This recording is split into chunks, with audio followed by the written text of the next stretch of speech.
Dukungan untuk usulan ini datang dari 103 jenderal, 73 laksamana, dan 65 marsekal, menggambarkan kekuatan suara militer yang signifikan. Ini menimbulkan pertanyaan mendalam mengenai legitimasi dan pengaruh mereka dalam politik. Perbedaan pendapat dalam masyarakat adalah hal yang lumrah, namun, menjaga persatuan bangsa sangatlah penting. Suasana yang kondusif diperlukan untuk mengatasi tantangan-tantangan yang ada. Penggantian wakil presiden bukanlah proses yang mudah dan memerlukan prosedur yang jelas. Ini menjadi tantangan bagi pemerintah agar dapat merespons tuntutan tersebut dengan kebijaksanaan. Pemilihan presiden pada tahun 2024 menunjukkan hasil yang konstitusional, di mana Prabowo dan Gibran terpilih oleh rakyat dengan hampir 60% suara. Ini menandakan legitimasi politik yang kuat dan diakui secara luas. Saat ini, pemerintah dihadapkan pada tantangan besar, baik dari segi internal maupun eksternal, termasuk permasalahan ekonomi global. Fokus utama seharusnya terletak pada penyelesaian masalah yang ada. Peran Wakil Presiden Gibran menjadi krusial dalam respons tuntutan publik sekaligus menjaga integritas agar terhindar dari proses impeachment.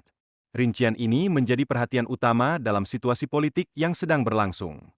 Jenderal yang menandatangani petisi terdiri dari 103 jenderal, 73 laksamana, dan 65 marsekal, menunjukkan dukungan yang signifikan.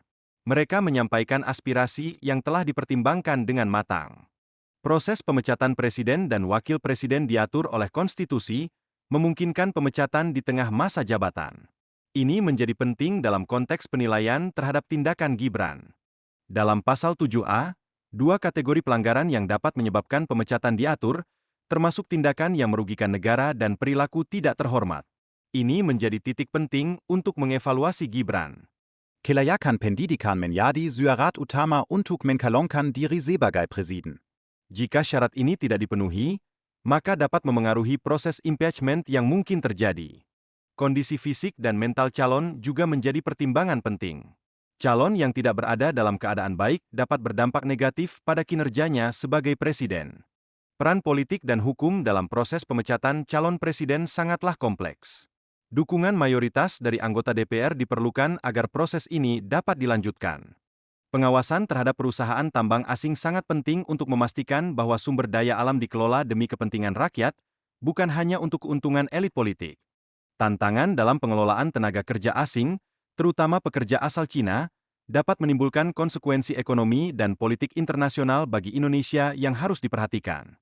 Kembali ke UUD 1945 perlu dipertimbangkan secara hati-hati, mengingat beragam tuntutan reformasi dan pengelolaan pemerintahan yang lebih efisien. Menghadapi tantangan ekonomi dan ketidaksetaraan sosial menjadi fokus utama pemerintah saat ini, dan harus ditangani dengan serius. Hal ini sangat penting demi mencapai stabilitas nasional. Persatuan antara elit dan rakyat merupakan kunci untuk kemajuan bangsa, sebagaimana ditekankan oleh Redi yang merujuk pada harapan Presiden Prabowo Subianto. Diskusi mengenai perbaikan konstitusi dan hasil amandemen selama 25 tahun terakhir sangat relevan bagi masa depan bangsa. Hal ini diharapkan dapat memperkuat landasan hukum negara. Penegakan konstitusi adalah hal penting untuk menjaga hak dan kebebasan individu. Setiap tindakan harus seimbang antara hak pribadi dan hak orang lain dalam masyarakat. Proses pemilihan yang demokratis menunjukkan bahwa pemimpin terpilih harus menyelesaikan masa jabatannya dengan baik. Ini mencerminkan kedaulatan rakyat dalam sistem pemerintahan. Kesadaran masyarakat tentang hukum dan konstitusi sangat penting untuk mencegah kesalahpahaman.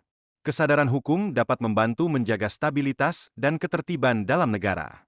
Menjaga stabilitas di masyarakat sangat penting untuk menghindari kekacauan. Masyarakat dapat mengalami kerugian jika ketidakstabilan tidak dikelola dengan baik.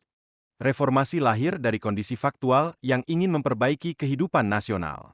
Hal ini mencakup berbagai aspek, mulai dari ekonomi hingga hak asasi manusia. Proses pemakzulan harus memperhatikan tindakan yang diambil oleh pejabat publik. Penilaian antara kesalahan presiden dan wakil presiden dalam konteks pemakzulan sangatlah relevan. Persoalan mengenai kualifikasi pendidikan, khususnya ijazah SMA, menjadi fokus utama dalam menentukan kelayakan calon presiden atau wakil presiden. Ini memicu perdebatan di kalangan masyarakat. Kesehatan fisik dan mental merupakan hal penting dalam mengevaluasi seorang pemimpin. Keterbatasan di aspek ini dapat berpotensi memengaruhi keputusan yang diambil negara. Ada kekhawatiran mengenai risiko kepemimpinan yang tidak memiliki kapasitas yang memadai. Ini bisa menjadi ancaman bagi kemajuan bangsa di masa depan. Pentingnya memberikan bukti hukum saat menyampaikan opini publik dalam negara demokratis. Tanpa bukti yang kuat, klaim terhadap individu tidak akan diterima secara legal. Kekhawatiran terhadap situasi politik dan ekonomi saat ini terus mengemuka. Ancaman seperti perang dan persaingan global berpotensi mempengaruhi stabilitas negara. Peran polisi dalam menjaga ketertiban dan hukum di masyarakat sangatlah vital. Tindakan tegas diperlukan untuk menangani ancaman dari kelompok yang merusak. Kesadaran masyarakat dalam menghadapi krisis global saat ini sangat penting, agar tidak terpecah belah dan dapat bersatu. Kesadaran ini akan mendorong tindakan nyata di lapangan. Eradikasi primaritalisme dan mafia serta menekan pemerintah untuk bertindak, merupakan tindakan nyata yang dibutuhkan. Demonstrasi diperlukan untuk menyuarakan harapan rakyat akan perubahan. Peran pendidikan dalam masyarakat sangat penting agar individu memahami isu-isu yang berkembang dan tidak terprovokasi oleh pihak-pihak yang ingin memecah belah.